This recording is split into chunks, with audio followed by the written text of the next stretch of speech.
The winter of 1942 carried a tense stillness across North America, a sense that the world's fate hung by a fraying thread. In Europe, Hitler's armies stretched from the Atlantic to the edge of Stalingrad, and the Axis war machine still appeared relentless. In Washington and Ottawa, military planners faced the same unsettling truth. The Allies needed something more than conventional infantry and armored divisions. They needed precision, daring, unpredictability. They needed a force capable of doing what others could not or would not attempt. That need would give birth to one of the most unusual fighting units of the Second World War, a binational experiment that would come to be known as the First Special Service Force. Its conception began quietly in the office of Geoffrey Pike, a British civilian scientist whose mind seemed as restless as the war itself. Pike had proposed an idea for a radical new commando force that would be trained to operate in extreme conditions, particularly deep in snowbound terrain where armies typically faltered. His plan envisioned elite soldiers who could infiltrate enemy lines by ski or snowshoe, sabotage vital infrastructure, and vanish before the enemy knew what had happened. The concept intrigued the British, but the resources for such an ambitious program were limited in 1942. So the idea was passed to the Americans, who saw potential in a unit that could counter German mountain troops and operate in environments where few Allied forces could function. In June 1942, the US Army invited Canada to join the experiment. The request was bold in its simplicity. Both nations would contribute volunteers who would train, fight, and live together under a unified command. It would be the only fully integrated joint unit of the war, a symbol of cooperation at a time when the global fight demanded it. Canada accepted quickly, recognizing the opportunity to place skilled troops where they could make the greatest difference. Recruitment began across both countries, seeking men who were physically tough, mentally sharp, and willing to attempt missions shrouded in secrecy. The Americans came from across the nation, from lumber camps in Montana, from farms in the Midwest, and from the harsh training grounds of the regular army. The Canadians arrived from elite regiments, particularly the rugged soldiers of the Canadian West, many of whom already knew how to handle cold, snow, and isolation. Captain Tom Gilday of Toronto remembered the first time he saw the American volunteers.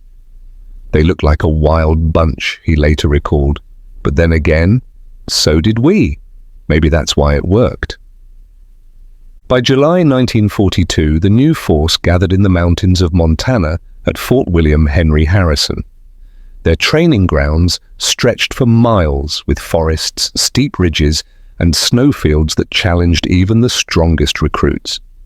The program was intense to the point of breaking many who attempted it. Men trained with skis, snowshoes, demolitions, unarmed combat, parachutes, and climbing ropes. They practiced night assaults again and again until moving in darkness felt as natural as marching in daylight. At times, officers pushed them to run 20 miles with full gear, then sent them straight into weapons drills without rest. The Canadians quickly noticed that American instructors demanded not just skill, but aggression.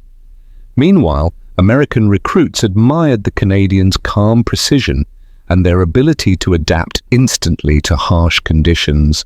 Slowly, the differences dissolved. The men started calling themselves simply the Force.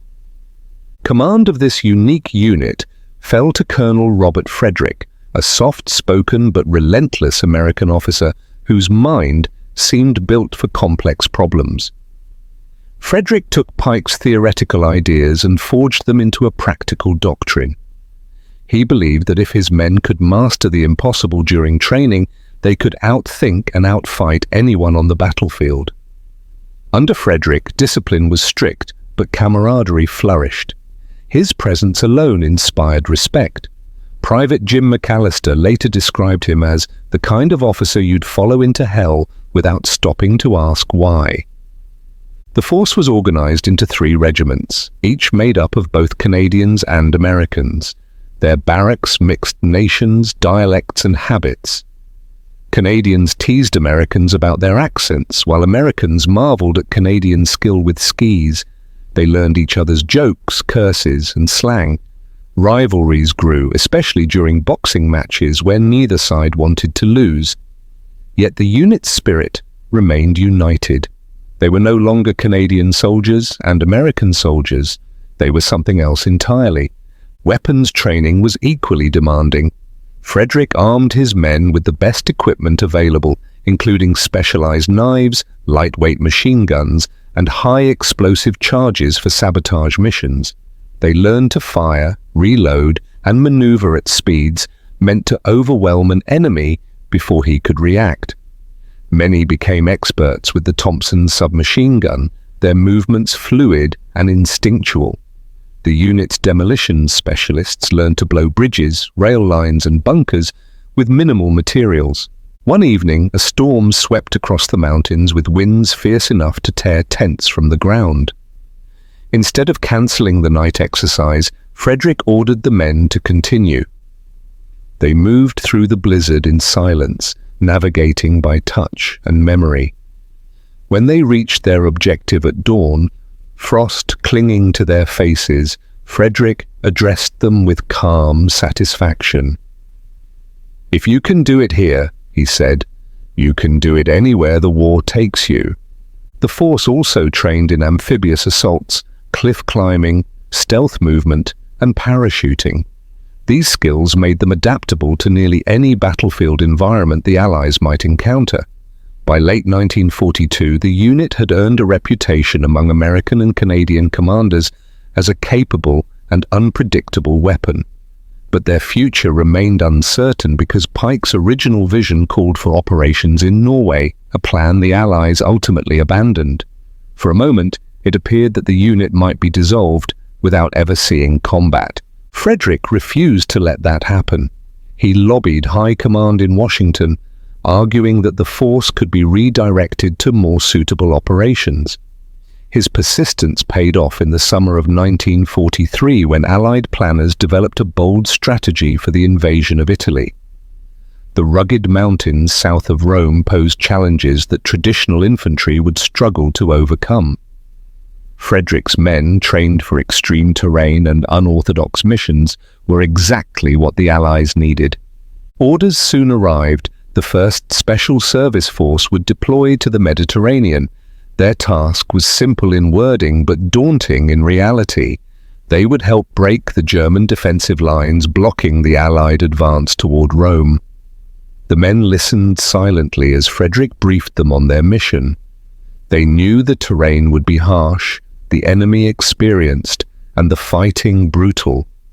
Yet they also understood that everything they had endured in training had prepared them for this moment. On the evening before their departure, Canadians and Americans gathered together in the Montana twilight. Some played cards, others quietly checked their gear. Voices mingled in laughter and nervous anticipation. No one knew exactly what awaited them in Italy, but each man felt the weight of history pressing forward, urging them toward the next chapter. When the trains rolled south toward the coast, the men of the force left behind the icy mountains where they had forged their identity. Ahead of them lay battlefields that would test every lesson, every hardship, every ounce of strength they possessed. The world would soon come to know their name, though not in the way anyone expected. The Germans would give them a title born of fear and confusion, a name whispered along the darkened edges of the front lines. But for now, the Black Devils were not yet legends. They were simply soldiers of 2 nations, united in purpose, heading toward the fires of Italy. Their true story was only beginning. The journey to Italy in late 1943 carried the 1st Special Service Force into a world far different from the icy training grounds of Montana. The Mediterranean air was warmer, the hills steep and ancient, and everywhere the landscape bore scars from months of grinding conflict. Yet none of it compared to the task that awaited them. Their mission was not to hold ground or advance in broad daylight. It was to break through the nearly impregnable German defences that shielded the route to Rome, beginning with a mountain that seemed to rise straight out of legend, Monte La Difensa. The mountain stood like a fortress, its ridges lined with German machine guns, mortars, and seasoned troops from the 104th Panzer Grenadiers. Allied assaults had already failed. Men had fallen by the hundreds trying to climb its exposed slopes. Commanders believed that taking it required something unconventional, something bordering on impossible. That was why the 1st Special Service Force was given the assignment. Colonel Robert Frederick gathered his officers on the evening before the assault. His words were steady, grounded in the harsh reality of what lay ahead. "This is the key to the whole line," he said. "If we take this mountain, the Germans will be forced to withdraw. If we fail, the road to Rome remains closed." The men listened in silence, not because they lacked fear, but because they knew their training had prepared them for terrain and conditions that would break ordinary soldiers. Frederick's plan relied on the very skills that defined the force. Instead of attacking up the obvious approaches, they would scale a nearly vertical cliff on the mountain's northern side. German commanders believed it was impossible for any unit to climb that wall of rock, especially at night. Frederick intended to prove them wrong. The assault would begin in complete darkness, and if successful, the Black Devils would surprise the defenders at the summit with the kind of ferocity that would shatter their resolve. On the night of December the 2nd, 1943, the men moved quietly through the cold and damp air. Each carried a rope coil, a light weapon, and the weight of uncertainty. Lieutenant Colonel Don Williamson led one of the climbing teams. He looked up at the towering cliff face and whispered to the man beside him, "Once we start, there's no turning back." A simple nod came in reply. They began the ascent like shadows against the rock, using handholds barely wide enough for fingers, relying on each other to keep from falling into the darkness below. The climb was slow and grueling. Ropes scraped against stone, boots searched for purchase. At times the wind howled across the mountain, threatening to knock them loose. Yet the force pressed upward, muscle by muscle, breath by breath. Not a single German lookout suspected the presence of an entire assault unit scaling the cliff beneath them. By dawn, on December the 3rd, the first waves reached the summit. Frost clung to their uniforms and their breath formed white clouds in the cold morning air. Frederick's orders were clear: attack at once, before the enemy realized what had happened. The Black Devils moved forward in disciplined silence until the moment came to strike. Then they erupted with sudden, overwhelming force. The Germans, stunned by the unexpected assault from the rear, scrambled to respond. Machine guns rattled, grenades burst across the rocks, and shouts echoed through the mountain air. But the Black Devils fought with the precision and aggression honed through months of brutal training. They cleared trenches, seized bunkers, and drove the defenders from their positions. Private John Ahern remembered the fight vividly. "They didn't know where we came from," he said years later. "We hit them before they even understood what was happening." By midday, Monte La Difensa was in Allied hands. The victory cost lives, but it achieved what many believed impossible. The fall of Difensa forced the Germans to retreat to their next line of defense. Yet it was only the beginning. The mountainous terrain of southern Italy presented challenge after challenge, and the force would be called upon again and again to confront the most difficult positions. Shortly after Difensa came Monte Sammucro and Monte Maggio. Each assault involved night infiltration, steep climbs, and fierce close-quarters combat. The Black Devils earned a reputation among Allied units. Soldiers spoke of them with admiration and disbelief. Some called them the soldiers who never stop. Others called them something else entirely. The Germans began finding strange calling cards left behind after nighttime raids. On them was a message written in English and German, "Das dicke Ende kommt noch," meaning, "the worst is yet to come." At first, German officers dismissed the notes as propaganda tricks, but soon the reports of nighttime attacks grew impossible to ignore. The force operated with a level of stealth rarely seen in the Italian campaign. They slipped into German positions under cover of darkness, striking sentries with knives or silenced weapons. They destroyed communication lines, seized prisoners, and vanished into the night before the enemy could organize a counterattack. Their blackened faces, camouflage, and silent tactics unnerved even hardened enemy troops.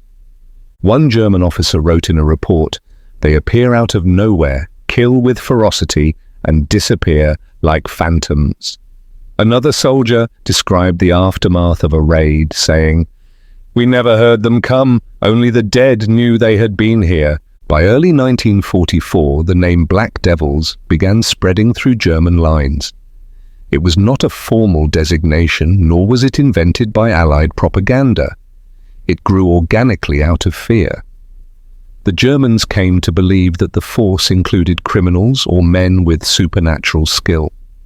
They could not imagine that such stealth and aggression came from soldiers who trained under strict discipline and carried the hopes of two nations. One of the most legendary actions occurred near the town of Anzio, where the Allies struggled to break free from the German defences after landing on the beaches.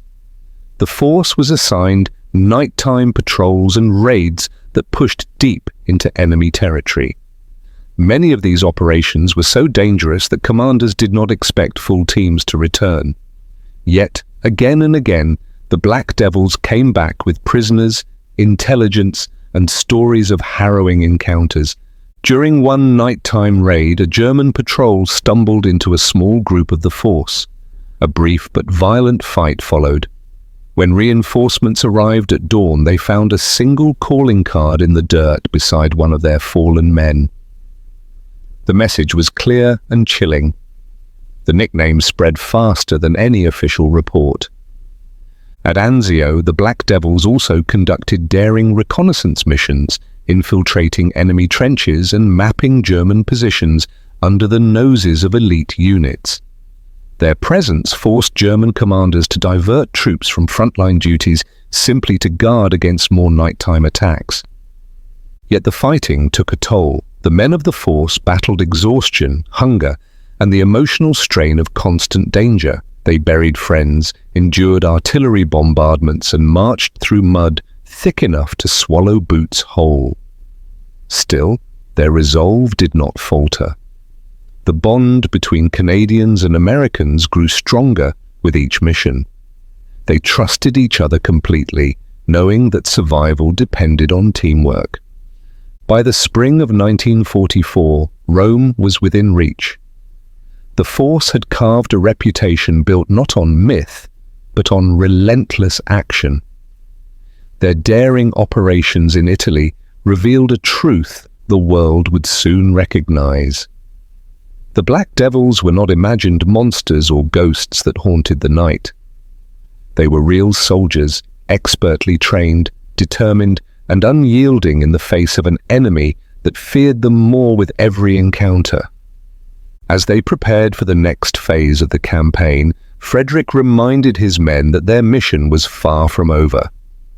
The road to Rome still wound through heavily defended territory. The Germans were retreating, but they remained dangerous. The Black Devils would need every skill, every ounce of courage to finish what they had started. Night was falling again across the Italian hills, and the force readied their weapons. Another operation loomed, another chance to strike where the enemy least expected. Their legend was already spreading. but the story of how fear shaped their name had only begun. The winter of 1944 settled over the Anzio beachhead like a suffocating shroud. Allied forces had carved out a foothold on the Italian coast, but the breakout they hoped for stalled under relentless German resistance. Trenches filled with freezing water. Artillery thundered day and night. Mud swallowed boots, rations, and at times entire hopes of survival. Amid misery and stalemate, one force moved with a purpose that defied the bleak surroundings. They were the first Special Service Force, already whispered about among German ranks as the Black Devils. By the time the battles at Anzio reached their peak, the legend of the Black Devils had grown so potent that fear itself became one of their most effective weapons. What began as whispers after the victories at Monte La Difensa and Monte Maggio soon hardened into a chilling reputation. German soldiers spoke of a unit that moved like shadows, struck with sudden violence, and vanished before a counterattack could form. It was said they operated with no fear of darkness or terrain. Some believed they were specially trained criminals. Others claimed they were invisible or unnaturally silent. These stories were exaggerations, but their roots lay in a consistent reality.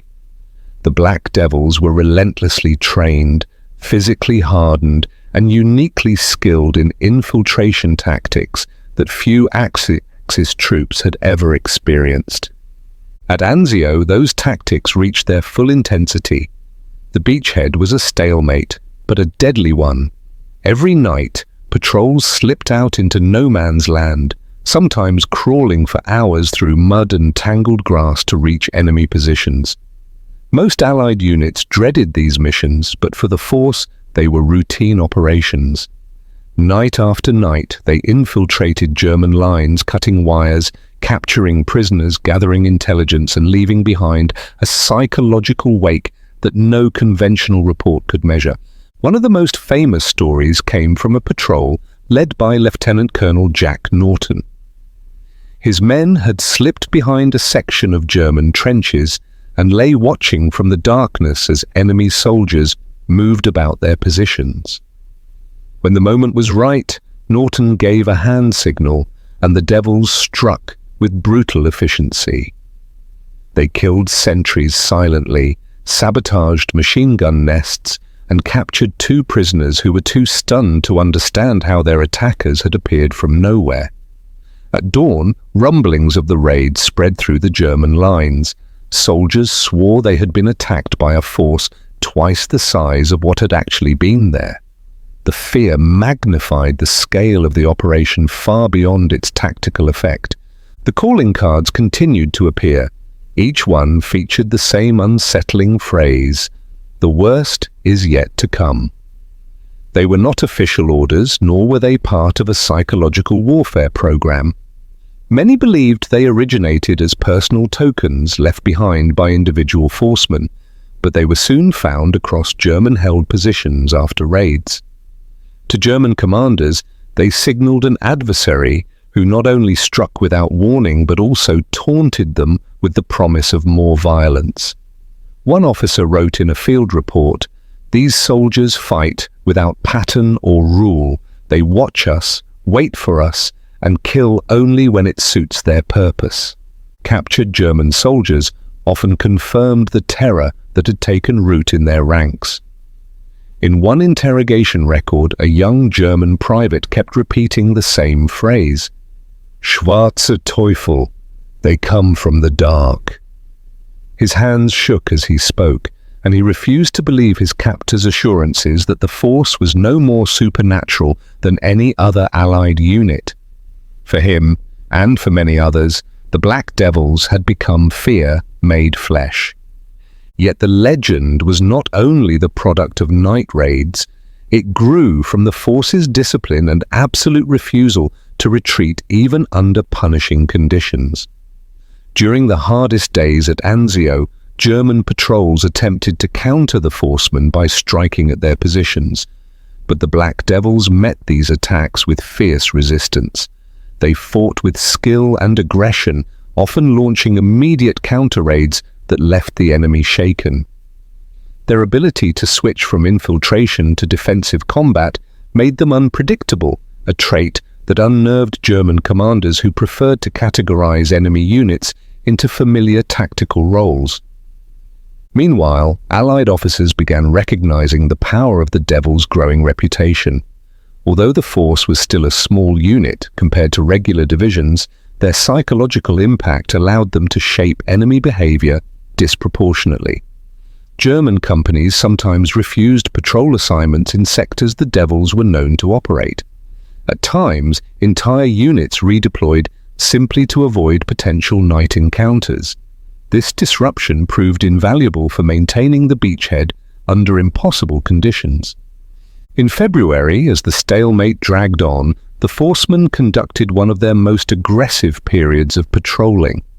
Colonel Frederick, who had already earned the unshakable trust of his men, knew that every night pushed the Germans closer to breaking. He selected missions that targeted communication routes, observation posts, and artillery spotting positions.